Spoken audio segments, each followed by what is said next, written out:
जिच्या हातात कष्टाची फोड न डोळ्यामध्ये क्रांतीची धमक आहे, निसर्गाला माय मानणारी माझी आदिवासी स्त्री जगाचे रूप आहे. ना झुकली कधी अन्यायपुढे, ना हरली संकटाच्या वादळात. ना झुकली कधी अन्यायपुढे, ना हरली संकटाच्या वादळात. झाशीच्या राणीसारखे शौर्य तिच्या एका एका हातात, एका एका हातात. अन्यायाच्या अंधाराला भेदून ज्ञानाचा सूर्य उगवणारे आदरणीय व्यासपीठ, व्यासपीठावर आदरणीय अध्यक्ष आणि माझे उज्ज्वल भारताचे भावी शिलेदारांनो, तुम्हा सर्वांना जागतिक आदिवासी दिनाच्या हार्दिक शुभेच्छा. आज 9 ऑगस्ट, आजचा दिवस केवळ सण नाही तर निसर्गाचे रक्षण करणाऱ्या आणि जगाला जगण्याची खरी संस्कृती शिकवणाऱ्या आपल्या आदिवासी समाजाचा संघर्षाचा आणि स्वाभिमानाचा दिवस आहे. या ऐतिहासिक प्रसंगी मी माझ्या आदिवासी महिलांबद्दल, शौर्यावर, त्यागावर आणि कर्तृत्वावर माझे विचार मांडणार आहे. आज संपूर्ण जग ग्लोबल वॉर्मिंग, पर्यावरण यावर मोठ्या मोठ्या परिषदांमध्ये चर्चा करते.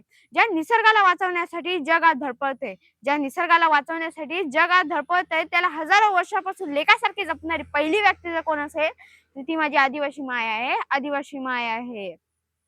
पहाटेच्या काळोख्यापासून ते रात्रीच्या उशिरापर्यंत, पहाटेच्या काळोख्यापासून ते रात्रीच्या उशिरापर्यंत पाठीवर बाट, डोक्यावर लाकडाची मोळी, हातात कोयता आणि पायात चप्पल नसताना डोंगर दरीमधून वाट काढणारी आदिवासी माय खऱ्या अर्थाने शक्तीचे आणि जिद्दीचे जिवंत रूप आहे.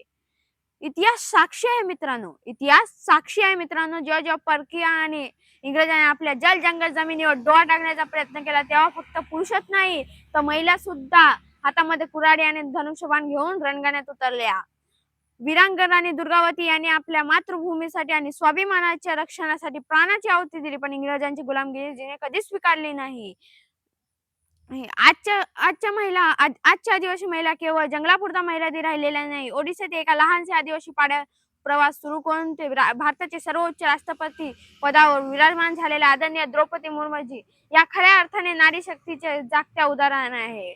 या पावन प्रसंगी मी माझ्या सर्व तरुण मित्रांना आणि समाजाला आवाहन करतो, आपल्या घरातील प्रत्येक मुलीला शिक्षणाचे कवाडे उघडे करून द्या, तिला तिचे पंख पसरू द्या. कारण की जेव्हा एक मुलगी शिकते तेव्हा संपूर्ण कुटुंब, समाज आणि देश प्रगतीच्या शिखरावर पोहोचतो. शेवटी एवढं म्हणे, निसर्गाची माय आमची, संघर्षाची मशाल, निसर्गाची माय आमची, संघर्षाची मशाल. शिक्षण घेऊन घडवू आता आजचा भाविका, आजचा भाविका. जय जोहार, जय आदिवासी.